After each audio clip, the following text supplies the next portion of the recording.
اور کہا یہ جا رہا ہے کہ اس دہشت گردی کی جو تازہ لہر ہے اس کے پیچھے بھارت ہے، اور بدقسمتی سے اس معاملے میں افغانستان کی سرزمین بھی استعمال ہو رہی ہے۔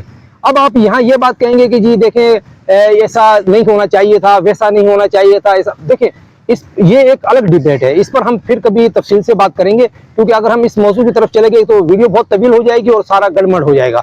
ہم صرف وہ بات کر رہے ہیں کہ اس وقت ہو کیا رہا ہے، اس وقت کیا واقعات ہو رہے ہیں۔ دہشت گردی کی لہر میں اضافہ ہوا۔ پچھلے دنوں ٹی ٹی پی کے سربراہ نے بیان جاری کیا جس میں پاکستانی عوام کو دعوت دی گئی کہ وہ اپنے ملک کے افواج کے خلاف کھڑے ہو جائیں، اپنے اداروں کے خلاف کھڑے ہو جائیں، بغاوت کریں، لڑیں، ماریں، ٹھیک ہے۔ اس میں انہوں نے بہت ساری باتیں کرنے کے ساتھ ساتھ لال مسجد آپریشن کا بھی ذکر کیا، اور یہ کہا کہ پاکستان کی فوج نے، پاکستان کے اداروں نے لال مسجد میں طالبات کا قتل عام کیا۔ اس پر مفتی عبدالرحیم صاحب نے رد عمل دیا، یعنی بات کس نے شروع کی ہے؟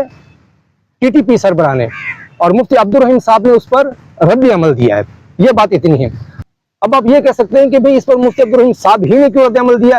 اس کا جواب انشاءاللہ آپ کو اگلی ہماری گفتگو ہوگی اس میں مل جائے گا۔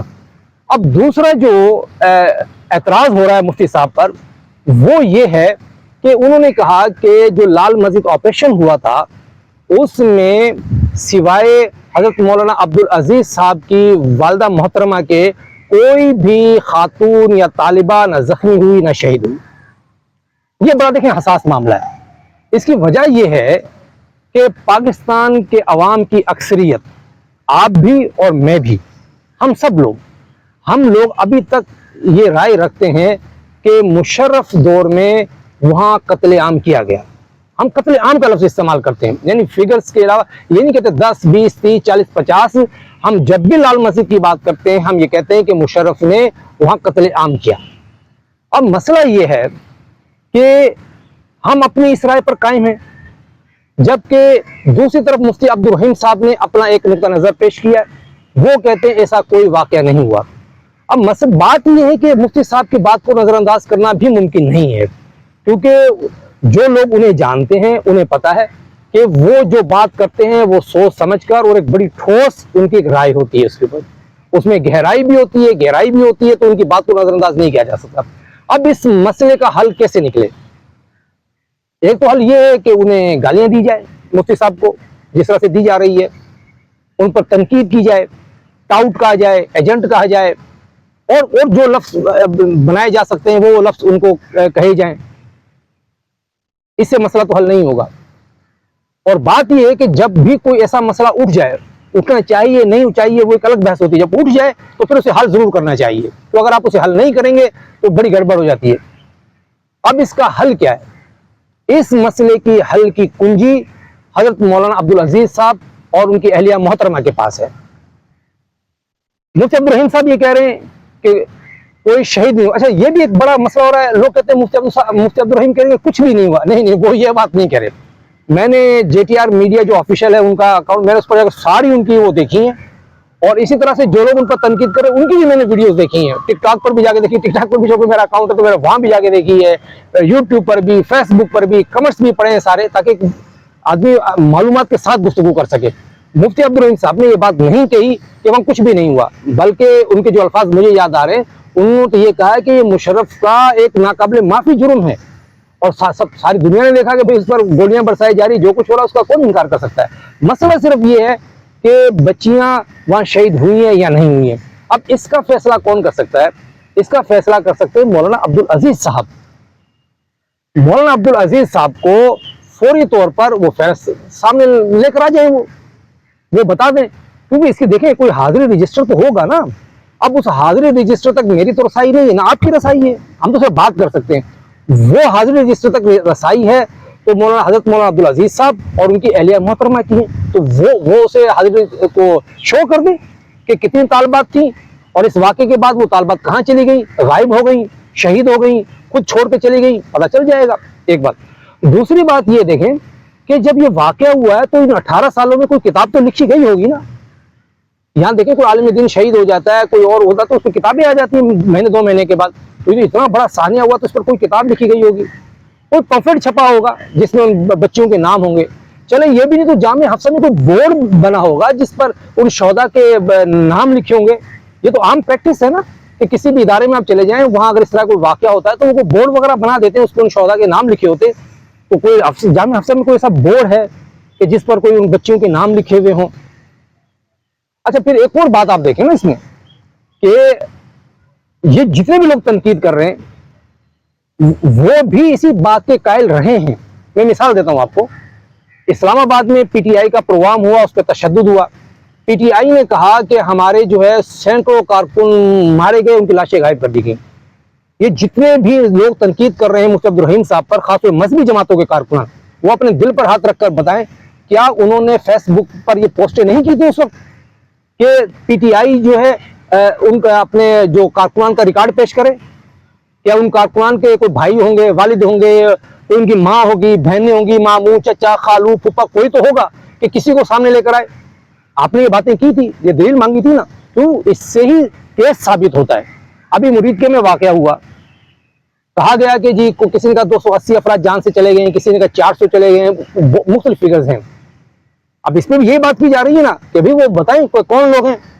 شاید خاقان عباسی سامنے آئے, انہوں نے بتایا کہ جی مری کا فلانا شخص فلانا نام ہے, اس کے ساتھ یہ ہوا, اس کی میت سے پیسے لیے. اب دیکھو ایک بات سامنے آ گئی, کچھ ہم نے ویڈیوز دیکھی کہ جس میں کچھ میتیں لاشیں سڑکوں پہ پڑی ہوئی ہیں, کچھ لوگ زخمی ہیں, زخموں سے کرا رہے ہیں.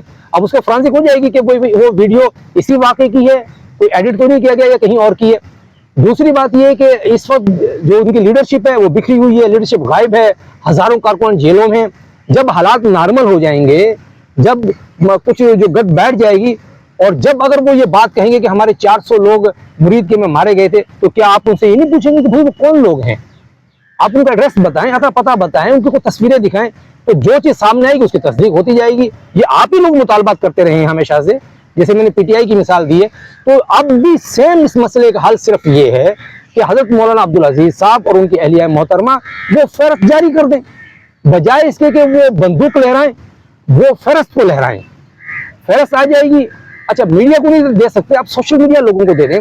خاص طور پہ اسلام آباد میں نے کچھ وہ دیکھے ہیں ولاگ, وہ بڑے سخت قسم کے انہوں نے ولاگ کیے مفتی عبدالرحیم صاحب سے متعلق. تو وہ لوگ چلے جائیں لال مسجد. لال مسجد اتنا اسلام آباد کو اتنا بڑا تو نہیں ہے, لال مسجد چلے جائیں, مولانا کو کہیں کہ مولانا اس مسئلے کے حل کی کنجی آپ کے پاس ہے. ایک شخص جو ایک مدرسے کا محتمم ہے, جس کا پورا ایک پس منظر ہے, وہ یہ کہہ رہے ہیں کہ نہیں ہوا, کہ وہاں کوئی شہادتیں نہیں ہوئی, جبکہ باقی لوگ کہتے ہیں کہ ہوئی ہے, تو آپ ہمیں فہرست دے دیں. بھائی یہ سوشل میڈیا کا دور ہے. اگر مولانا عبدالعزیز صاحب ابھی فہرست میں 1 مہینے میں 1 گھنٹے میں تصدیق ہو جائے گی. ہر علاقے کے لوگ سوشل میڈیا پہ موجود ہیں, 1 گھنٹے میں پتہ چل جائے گا. اور اسی چیز سے آپ مفتی عبدالرحیم صاحب کو غلط ثابت کر سکتے ہیں.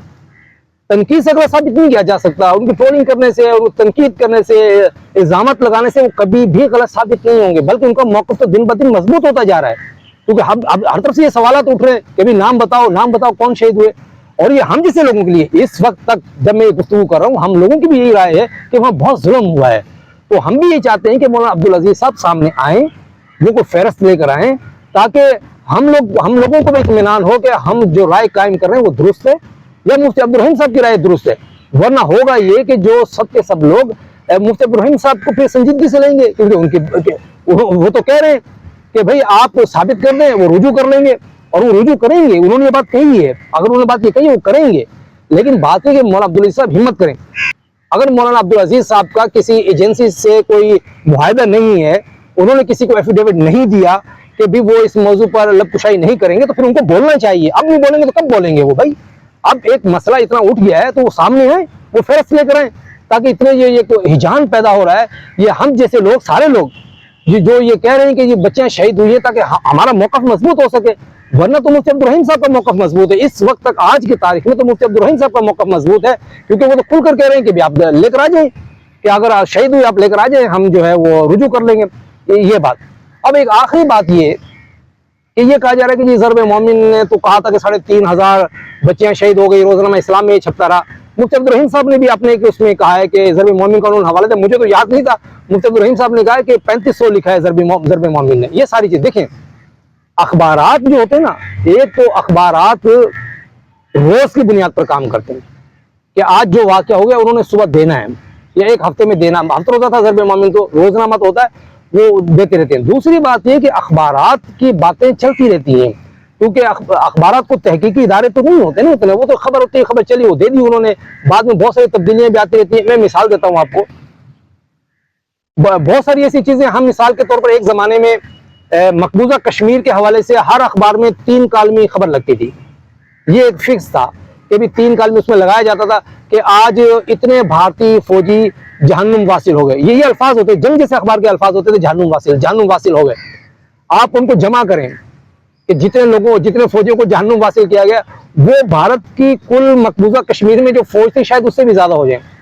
آپ بھی ضرب مومن کی بات کرتے ہیں، ضرب مومن میں خبر ہوتی تھی کہ آج جو ہے وہ طالبان نے اتنے جو اتحادی فوجیوں کو مار دیا افغانستان میں، آپ ان اعداد و شمار کو جمع کر لیں کہ وہ اعداد و شمار کتنے بنتے ہیں۔ تو بھئی اس طرح سے چیزیں چلتی ہیں۔ آپ کو پتہ ہے کہ ہماری کتابوں میں یہ باتیں لکھی گئی کہ لاہور میں فلانی تحریک میں 10,000 لوگ مارے گئے، کہاں ہیں وہ 10,000 لوگ؟ تو ایسے بہت ساری چیزیں ہوتی ہیں، بہت سارے اخباروں میں خبریں چھپتی ہیں، تو یہ کوئی عیب کی بات نہیں کہ نہ یہ کوئی تانے کی بات ہے کہ تانا دیا جائے کسی شخص کو کہ آپ کے اخبار نے تو یہ لکھا تھا۔ بھائی وہ تو خود ماننے کہ ہمارے اخبار نے غلط لکھا تھا، وہ تو اصرار تو نہیں کر رہے کہ کیونکہ یہ غلط ہو جاتا ہے۔ بہت ساری ایسی چیزیں ہیں جو بعد میں تحقیق میں کچھ سے کچھ ثابت ہوتی ہے۔ شخصیات ہیں، بڑے بڑے شخصیات کے اسکینڈل نہیں چھپے کیا؟ کتنے بڑے بڑے علماء کے اخبارات میں اسکینڈل چھپے، جن سے اسکینڈل تک چھپے، ایک بڑے عالم دین کا چھپا تھا نا، لیکن بعد میں کیا ہوا ہے پتہ چلا نا کہ وہ جھوٹی چیز تھی۔ تو صرف اخبارات کا یہ نہیں ہوتا، اخبارات کی بنیاد پر آپ کسی کو ایسے نہ کریں کہ یہ اخبارات میں بات کا خلاصہ صرف یہ ہے کہ مفتی عبد الرحیم صاحب نے جو موقف اختیار کیا ہے اس کا جواب صرف مولانا عبدالعزیز صاحب کے پاس ہے، اور وہ جواب یہ ہے کہ وہ شو کریں، وہ فہرست کو شو کریں، فہرست کو ظاہر کریں، اور وہ فہرست جب ظاہر ہوگی جس میں نام ہو، اتے پتے ہو، اس کی تصدیق ہو جائے گی، لوگ خود تصدیق کر لیں گے، اس کے لیے ضرورت ہی نہیں پڑے گی کہ بھئی کہ کچھ جامع الرشید والے تصدیق کریں گے یا لال مسجد والے تصدیق کریں گے۔ سوشل میڈیا کا دور ہے، لوگ خود تصدیق کر لیں گے۔ میرے علاقے کی کسی بچی کا نام ہوگا ہم تصدیق کر لیں گے، آپ کے علاقے کی کسی بچی کا نام ہوگا آپ تصدیق کر لیں گے۔ یہ مسئلہ حل صرف اسی طریقے سے ہوگا، باقی جتنا بھی جو ہو رہا ہے یہ بلا وجہ کی جو ایک کہتے ہیں کہ عوامی لفظوں کے مغز ماری جو ہو رہی ہے، اس سے کچھ بھی نہیں ہوگا۔ مفتی عبد الرحیم صاحب کو آپ صرف ایک بات میں غلط ثابت کر سکتے ہیں، اور وہ ہے لسٹ لے آئیں۔ مولانا مفتی عبد الرحیم صاحب رجوع کریں گے، انہوں نے اعلان کیا ہے اور ان کو کرنا چاہیے، اور اگر لسٹ نہیں آتی تو بھائی پھر مفتی عبد الرحیم صاحب کو آپ غلط ثابت نہیں کر سکیں گے، ان کا موقف پھر مضبوط رہے گا۔ بہت شکریہ۔